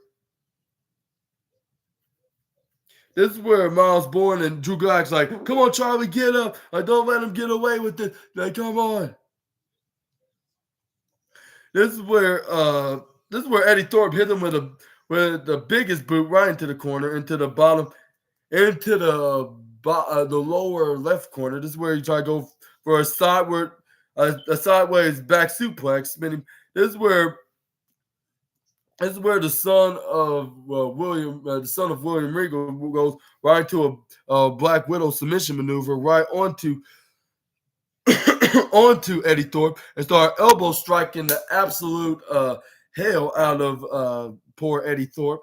And this is where he bent it back, bending his arm back where it should not be bent, like on which was nearly at the other side. Like, but he lifted up like more like in an upper sideways way. This is where Booker T was like, oh yes, the second time he was excited than a homeless man and a hurricane. Like watching this match with Charlie Dempsey against Eddie Thorpe, I'll say this was likely the fifth match of the night. Like something that should be on the mid card, if not the NXT North American Championship. Right, but there will be a number one contenders match for Wesley and the three former NXT North American champions, such as Big Bronson Reed, Cameron Grimes, and Johnny Gargano. But this is where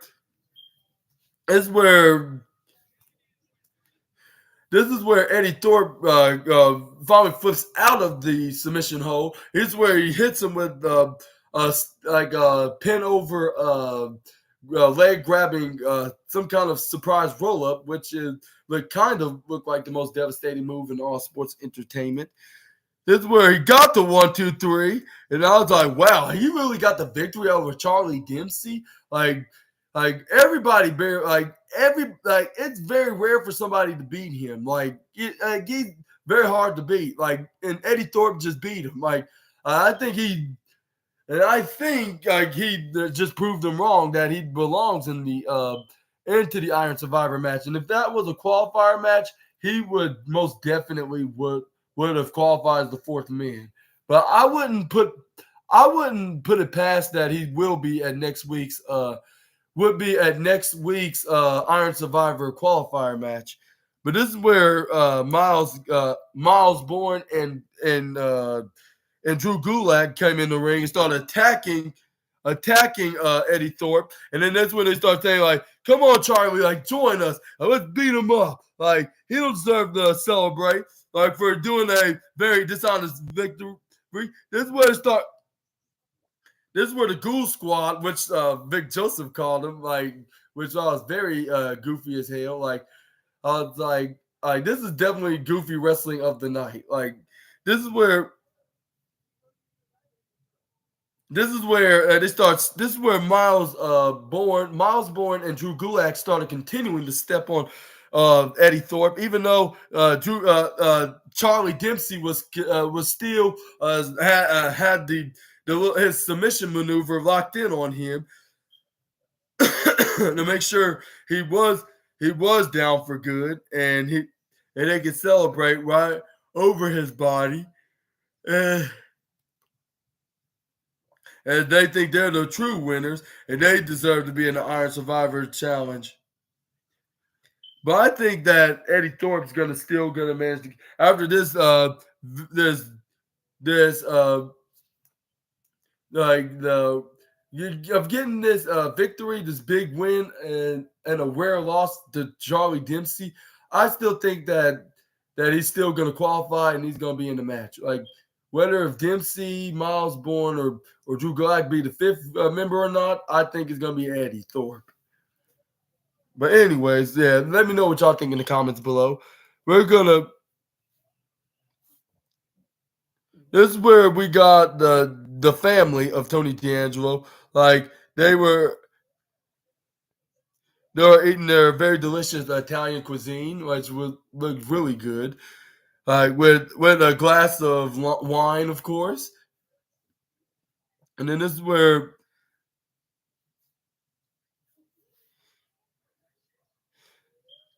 And then this is where his little manager or his assistant named like which his little assistant was named Tony D'Angelo's little assistant named Louie, and then they're like, "Hey, like, thank you very much for that little paper thing, like, you know." And then his other assistant came into him, like, which I'll say his name was. Yeah, great job. He sent him a paper, and then we got, and I think his name Leone. I think Leone. That's what his name. The other guy's name is, and then they sent him another paper to him.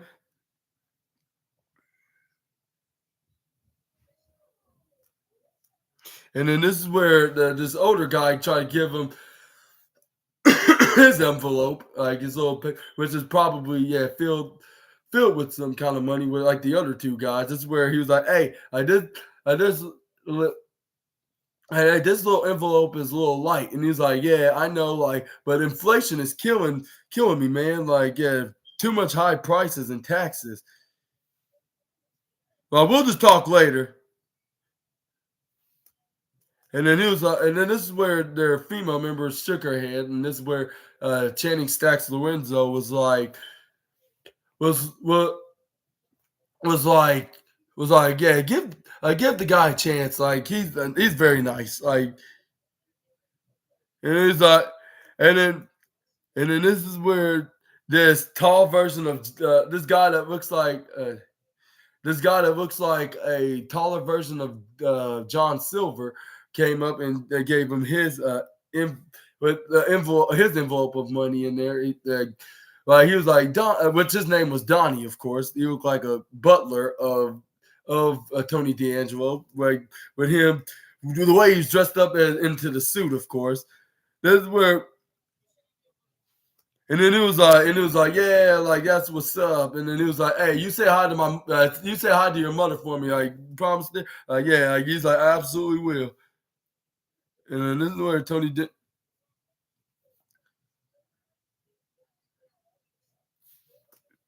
and then this is where this is where their female members like, are y'all done? And this is where Tony D'Angelo's like, yeah, we're absolutely done. It's like okay, like I'm gonna have somebody to come in here and clean this up right here, and then we're gonna take it home. And then this is where Tony D'Angelo's like, I thank you very much, but you can take it home for yourself. Like, you did a big job. And this is where she was like, thank you very much. I'll see you. And then this is where he's like, all right, but we did what we needed to do. Like, now let's get out of here. That's what Channing Stacks Lorenzo said. This is where Tony D'Angelo's like, all right, let's go celebrate tonight. Like, let me go get my hat. We're gonna get our championship. And he's like, and then they started gossiping about a girl named Adriana, like still having pigtails. And this is where Channing Stacks Lorenzo was like, remember, saying like, you remember like she used to crack Will Ralphie in the face. Like this is where this is where this is where Angel Garza and Humberto Carrillo, aka Los Lotharios, came right out of nowhere and just wait until they got into the parking lot, and they beat and then they beat him down, like, for God knows what reason. Like, I don't know exactly why. Like, and they couldn't just wait until less than 7 days.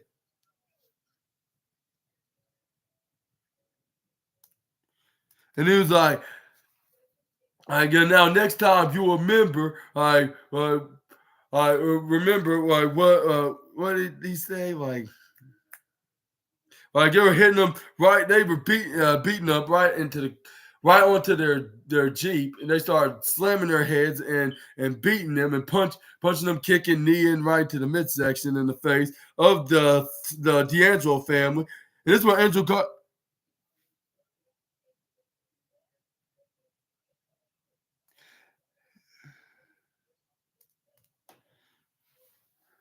And he's like, the next time that I see how we remember how we did to you, how he did to you. That's what he said. Yeah,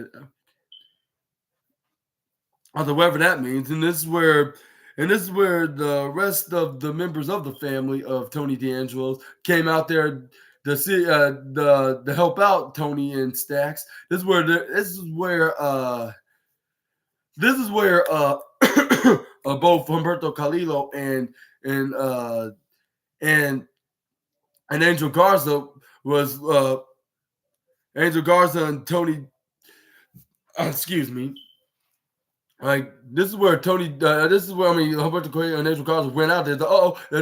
There comes their family. We gotta get going. And this is where they sprinted out of there. Like, and then this is where they check on them, even though it was kind of too late because they got beaten up by the Los Lotharios. This is where they check by their guy.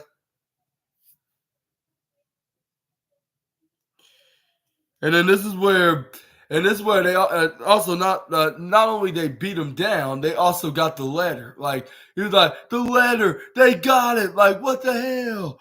And this is where we hear a lot of cheers, like which it probably had something to do with Andre Chase, and also the reason why he lost the tag team championships because he was too distracted about that scandal. And it looks like we're gonna figure that out like next week. Like even though like the family of Tony D'Angelo and Channing Stacks Lorenzo is gonna retain, but only just for the reveal of the scandal being fake, just for Tony D'Angelo to win back his tag team championships with Stacks like against Team Chase U. But like this is what the storyline is going to be, and we're going to finally see a rematch for the NXT Tag Team Championships next month in December. And what do you think about my theory, like about what's going to happen next week and in what's going to lead for next month, like with between Chase U and the D'Angelo family? So y'all let me know down in the comments below. We're going to move on to the next match, and that is Lyra, the main event of the evening, and it's the NXT Women's Championship match between Lyra Valkyria defending her NXT Women's Championships against Xia Li. And we're gonna start off with facing her right there. She didn't wait for her to get ready to go toe to toe with her. She's just gonna fight her and start hitting her with strikes, bringing her out of the ring. This is where she hits her with a sliding swinging kick, a sliding kick, I should say, more like a sliding kick to the face of Xia Li, right on the left side of the ringside area. This is where she picks up Xia Li, Irish whips her back in the ring. This is where she went right onto the top rope, onto the upper left corner. This is where she tried to. This is where she hits her with some kind of a back slam, like when she tried to go on the mid rope, but she tripped her over, hitting her back right onto the top rope of the turnbuckle. This is where it made Booker T even said, "Oh wow," looking very shocked and a homeless man, like realizing that he's a millionaire now. And anyways, this is where more shocked than a homeless man realizing he's a millionaire. And then this is where this is where he started yelling. I was like, who's gonna be your women's champion, huh? Who is it now, huh, Lyra? Like, are you gonna still gonna stand here? Like, when I beat you tonight? Like, I wouldn't underestimate her. Like, she beaten women that were like triple the issue before. Like, I mean, she beaten women that were like double, if not triple the issue that they had before. So you're not like so you aren't nothing. Like, you ain't nothing, Xia Li. This is where Xia Li tried to put her in a sleeper. She flips out of it into a rolling, like what's that reversal? Like we flip him over like a like a swing around flip roll up. This is where she hits a missile drop kick onto the knee of uh of Xia Li. This is where she started hitting those side roundhouse kicks, like if Bryan Danielson was still in WWE, like doing those sidewards yes kicks, but it's her version of the kicks. She started repeatedly doing it to Xia Li. This is where she started continuing to do it, like kick her until the final time. This is where this is where Xia Li grabs onto her leg and twists it back and put it into a single leg Boston Crab with her back leaning onto Lyra's back. This is where she turned into an STF kind of clutch submission maneuver, where her grab onto her right leg and have it over into some kind of an STF clutch. This is where Lyra Valkyria got out of it. This is where she hits a backwards roundhouse kick right into the midsection of Xia, hits a kick and kick her up on her head, up in the air, like with her still standing, like after having her head bowed. This is where she shoved her right into the midsection. This is where she kicks her back up in her head up in the air. This is where she tried to go for an exploder suplex, but this is where Xia Li counters out of it and hit her with a single axe handle 2 times in a row. Try to go for a spinning neck break, a twisting neck breaker, but this is where Lyra Valkyria rolled her up in a backslide. This is where Xia Li hits a shin to the midsection onto Lyra. This is where she picks her up and tries to do a women's carry, which she spinned around like if she was a Chinese female version of Tyler Bate. But she turned into some kind of a cutter after she brought Lyra back down. This is where she pins her, but she only got a 2.7 count, just 0.3 away from being 3. Xia Li was like, "No, it cannot be. Like, why?" This is where Xia Li's like, "Oh, she's asking for it now. I tried to play it easy, but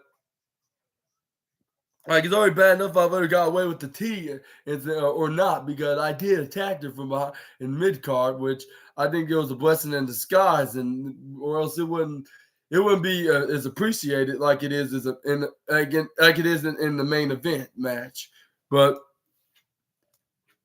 But anyway, this is where she tried to go for a suplex. This is where Lyra Valkyria roll out of it. This is where she tried to go for a German suplex. This is where Xia Li tried to go for a German suplex of her own. But this is where Lyra Valkyria tried to go for it one more time, but she gets elbowed, the back elbow by Xia Li. This is where she tried to go for the back roundhouse kick right into the midsection. This is where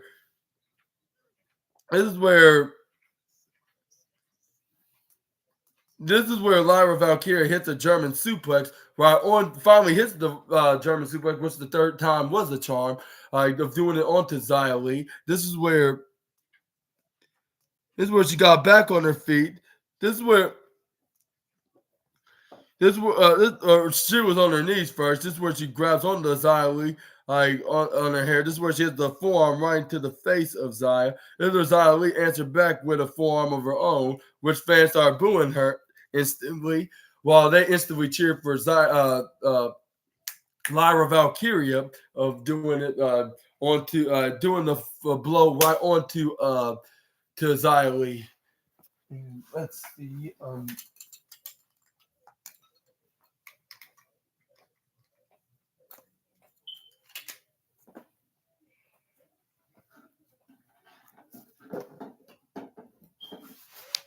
Okay, anyways, sorry about that. I had to fix something on beside me. But anyways, we're gonna talk about this match. Like, they start instantly cheering for Lyra Valkyria when they start hitting forearms right back at Xia Li. Xia Li goes back with a forearm back at her, but they're booing at her. They're like, "Yeah, yeah, yeah!" When she hit like 5 in a row forearm and and a slap, chop, punch, and a kick. With Booker T's like, oh yes, the third time that he was more excited than a homeless man in a hurricane. This is where he goes right to the right side on the rope. This where she runs right through the ropes. This is where, again, like after getting knee strike by Xia Li, this is where she answered back with a step up Giri. This is where Xia Li tried to go for a big boot, but she got obviously grabbed down by Valkyria, rolls her up into a rolling roll up, which only got her a 2.0 even count, I should say. This is where Xia Li put her in a sleeper,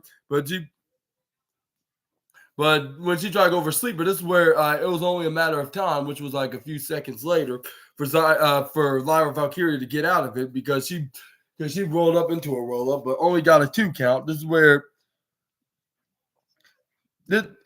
she hits this drop and driver right onto Xia Li, and she got the 1-2-3 to retain her NXT Women's Championship. And I'll say this was definitely the number one match of the night. And I knew it the whole time. I mean, for obvious reasons, but I was rooting for Lyra Valkyria because it was her night and it was her moment, her match. Like, and she's the upcoming star, and there's no way that she was not gonna win. Like it was gonna be guaranteed because because of her star power, like now on NXT, and her being very popular onto the brand, and also being popular to the brand. So there's no way that they were going to take the title off of her. And plus, and no offense to Xia Li, she just don't have that exact same star feeling power like with as Lyra has. Like it's. Like, and plus she's on Raw. It looks like she's gonna be making more Raw appearances, and it looks like she wouldn't be doing a full-time double duty to be on both Raw and NXT, just like what Becky Lynch did when she was NXT Women's Champion at the time. But until Xia Li is championship material on any brand that she's on, I would say it's gonna be unfortunate for her that she won't be a champion anytime soon. I guess safe to say, but what y'all thought about this match? Y'all let me know down in the comments below, and who do you think is next for Lyra Valkyria in her next title defense? Well, we're gonna have to figure that out next week, like in the upcoming NXT, after Thanksgiving has been passed and gone to a close. But speaking of gone to a close, we're this is the end of the NXT review episode 100. NXT review part 136. I mean part 15. My bad. Part 15. The NXT review part 15, which is episode 136. I've been your host, Super Ninja Austin. This was the latest edition of the SNA podcast. Hopefully you guys enjoyed it. And if you did, please make sure to comment down below on what's your thoughts of tonight's NXT. And before I get more into that, I'm going to give tonight's NXT an average 3.5 stars because it may not been the greatest, if not the perfect, the NXT. I would say it still was a really good show, like with some really good matches with the likes of Chad Gable facing Noam Dar for his Heritage Cup trophy. We have and we also have Carmelo Hayes taking on Josh Briggs, even though the A-Champ didn't get a chance to win thanks to outside interference by Alexis King, which we're going to see more to come in the next foreseeable future in the next couple of weeks until heading up to Iron Survivor, which I believe Alexis King has something up his sleeve that could really he could really ruin the good name of Carmelo Hayes.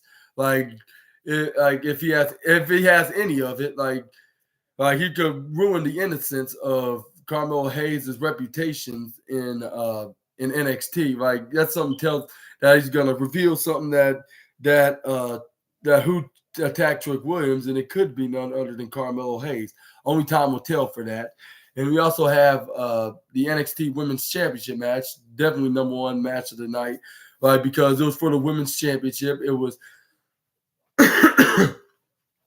it was a main event worthy match, like which these women showed that like by putting on an excellent performance. I would say alone that match was worth 4 stars and worth investing to watch in NXT on tonight's NXT's episode. But yeah, how would y'all rate NXT tonight? And what do y'all think? For those who watch and for those who haven't watched that, probably watching this video or planning on watching it. Y'all let me know what y'all think in the comments down below. Either way, and yeah, comment down below on if you like this video or not. Like and subscribe, click the bell notifications so you won't miss when I upload this video. And if you like the content, yeah, just subscribe. It's not gonna cost you anything. It's free, and then it's a guaranteed take back. Like if you want to change your mind, you can always later. Like, but also if you also want to share this video, like please, you have my permission. Like be more willing to share this video all over social media. Like no matter where it's from, like show to all your friends and families, like on of Super Ninja Austin, and grow this channel to be a bigger one. But yeah.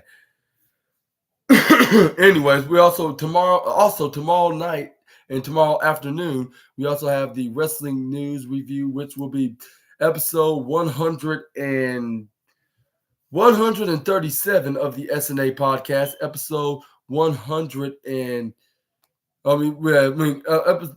episode 136, like part of the wrestling news, part 48, I believe. But yeah, correct me if I'm wrong in the comments down below. And also, we also have the AEW Dynamite review. Like, gonna see what's gonna go down on tomorrow night's AEW Dynamite Wednesday night show. Even like, gonna see what's the fallout of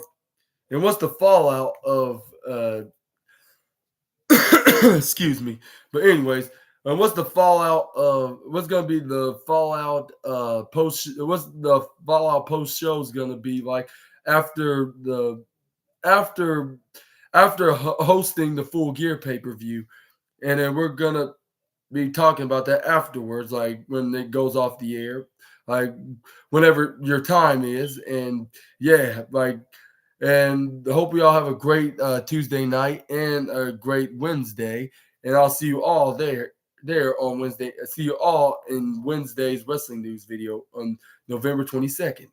Until we meet again, Super Ninja Austin, the assassin is out. All right, bye-bye, my SNA fans.